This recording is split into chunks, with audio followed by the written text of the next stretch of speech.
2022 Nintendo has clearly accepted the challenge of improving Switch Online, and today's update is one of their best yet. Plus, it paves the way for that one feature that we all absolutely want to have.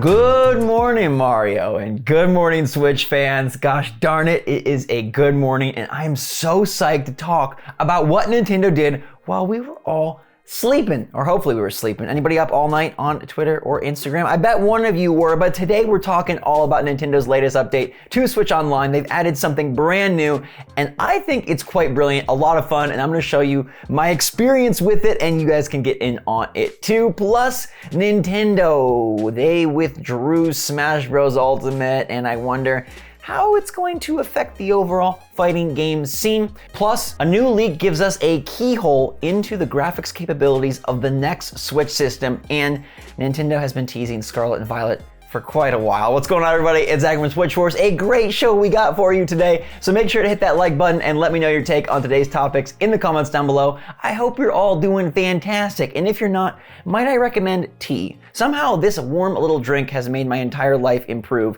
from the moment I started sipping it, and now I feel like anytime I'm a little stressed or just want to jumpstart my day, I don't go caffeine, I go tea. It might sound crazy, and some teas have caffeine, mine does not, but I love it. Tazo Passion Tea is what I'm rocking each and every episode.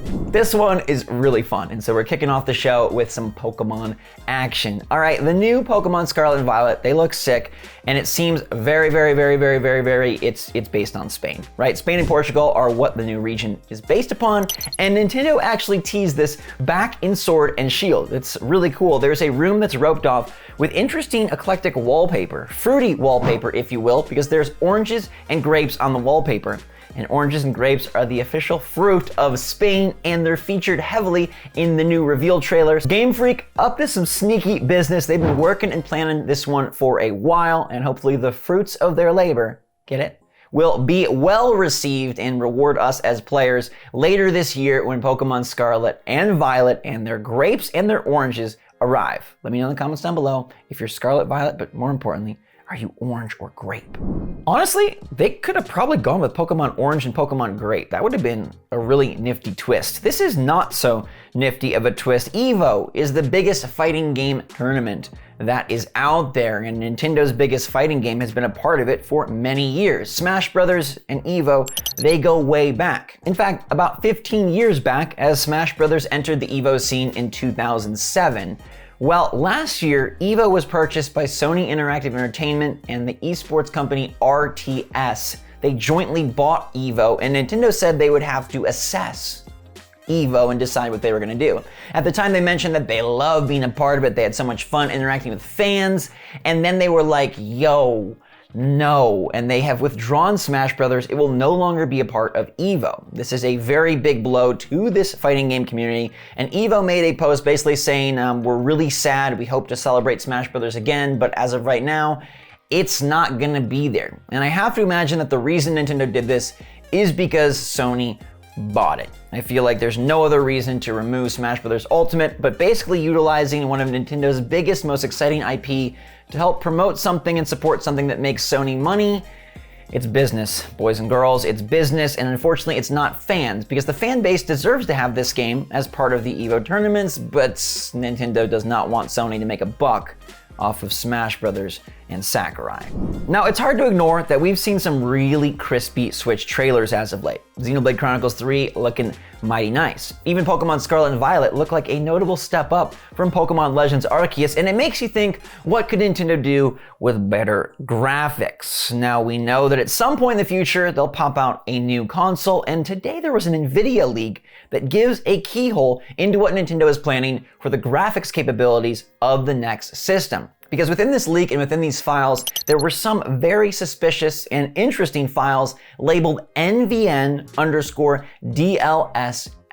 Now, DLSS is what we've discussed before, which is that super sampling algorithm that allows them to uptick graphics and performance without actually having to have the power to do so. It basically allows them to kind of like fake their way into things running and looking better without requiring super powerful hardware. Now, how does this tie into the next Switch? Well, it's the first 3 letters that I want you to focus on, NVN. What is that, you say? Well, NVN is the API that Nintendo uses for graphics in the Nintendo Switch. And an API is basically like a software development tool that allows them to work on graphics. And it's the NVIDIA thing that they use in the Switch to help make the graphics there. So it makes sense that Nintendo would be using NVN on Switch 2, Switch Pro, Switch 4K, and in this leak, seeing NVN and DLSS tied together in code and files implies that Nintendo could be using DLSS on their next system. And I think that's where we've seen everything heading. You might remember that recently we talked about Nintendo incorporating AMD's version of DLSS, which is called FSR, and we saw that within the files for Nintendo Switch Sports online tests and said, hey, maybe that's how they're juicing some extra power out of Nintendo Switch and making some of these later 2022 games look really nice. Well, DLSS would be an even further step, and inevitably more powerful chipsets on Nintendo Switch 2 would allow them to push that even further. And basically, long story short, explain it to me like I'm 5, this is good news. Graphics will look better on Nintendo Switch 2, and if they are using DLSS, that is a way to make them look really great without needing super crazy hardware. We know Nintendo doesn't love super crazy hardware, so basically like, it's the future of graphics, and it's the future of how Nintendo will make Switch stuff look better somewhere down the line.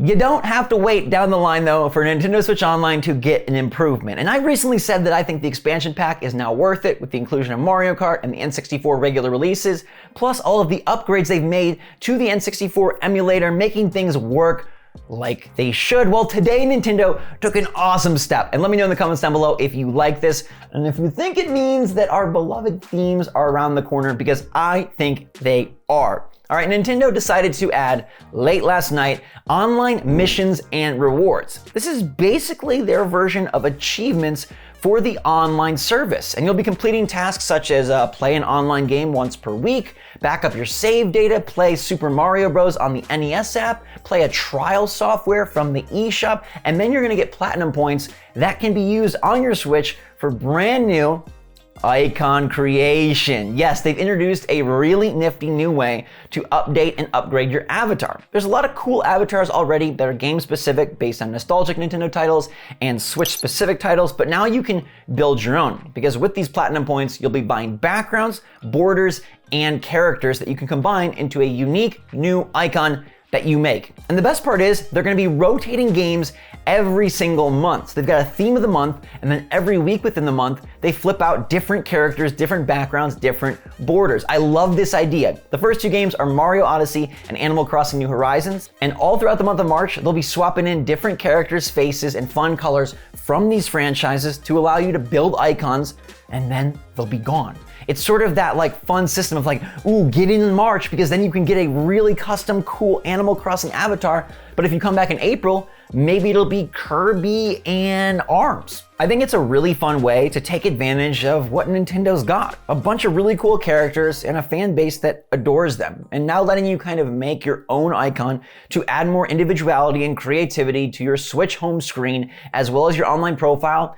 is perfect. The only mistake here is they don't let you mix and match from different games. Like, I can't put a Cappy border on an Animal Crossing villager character, which is, to me, a mistake. I don't know why that would be a problem. Nintendo has to keep things straight and narrow, but it'd be really fun if I could mix and match and eventually have a Mario Kart mixed with Samus avatar picture. I would like that a lot. But as it is, you have to pick the game and then design from within. You cannot mix and match either with the original avatars. So if you were using like a Bowser picture, you can't border that. It's only with these new elements that you must use your platinum points to buy.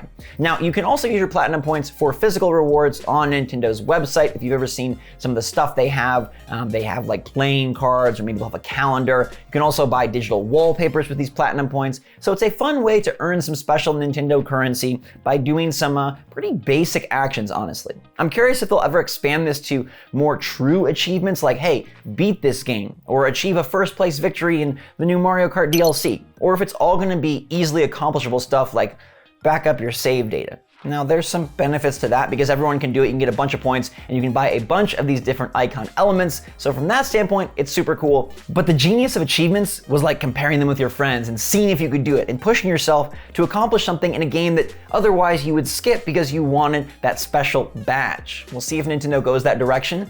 But I do think this opens the door absolutely for themes. Nintendo has introduced two critical elements here. One, customization for your Switch interface, and two, a store that you can buy elements through Nintendo Switch Online. Now you're not using any real world monies, you're using platinum points, that's fine, and that would actually be better for themes. But can't you see a world where this missions and rewards expands so that new rewards are actual full-on themes? I really think if they're doing customizable icons and avatars, a next step would be themes. Nintendo is chronically and consistently slow with these sorts of features, but hey, if we eventually get it by the end of the Switch life cycle, I will still rah. It's not a bunch of new games and it's not earth-shattering, but I really believe this is one of the most fun updates Nintendo has made to the Switch since the introduction of the system. It's just a little joy-filled thing to bring a bit of extra pizzazz to your experience, and that's the kind of stuff that like Nintendo should be doing more of. Let me know in the comments down below if you're pumped about this little fun, awesome update to Nintendo Switch Online, if you're happy with the direction they're headed, if you think themes are next, and what kind of icon you're gonna make to spruce up your Switch profile. N64, Mario Kart DLC, Animal Crossing DLC, Genesis, Majora's Mask, Paper Mario, Banjo-Kazooie, better emulation. I mean, they're doing all the right things. Bring in those Game Boy and Game Boy Advance games, and we are sitting on a pretty sweet service. I like where Switch Online is headed, and I love hearing your thoughts in our community polls. Make sure to check them out every weekday evening on the community tab. Last night I asked you, what's the best kind of hoodie? I thought this would be a very divisive question, but alas, it seems like majority rules because 65% picked pullover, and that's what I rock. There was a time where I agreed with second place, 30% with the full zip. I was zipping it up. Early YouTube days, that's how I rocked. But pullover, I just feel snug. I feel hugged. I feel warm. I feel cozy, and I like the neckline. 3% picked quarter zip and 2% picked sleeveless. So basically, nobody really likes those all that much, which I guess makes sense, but I love to hear from you. I love to know what kind of hoodies you're wearing. I love to know what Pokemon you're picking. And I love to know that we get to experience and enjoy Nintendo together. Thank you so much for being here. I really hope you're having a great day. And if your day started off sucky, hopefully this video made it a little bit better. Until next time, everybody, stay safe, stay healthy, stay happy, stay positive out there. Love you a lot. Appreciate you even more. SwitchForce out.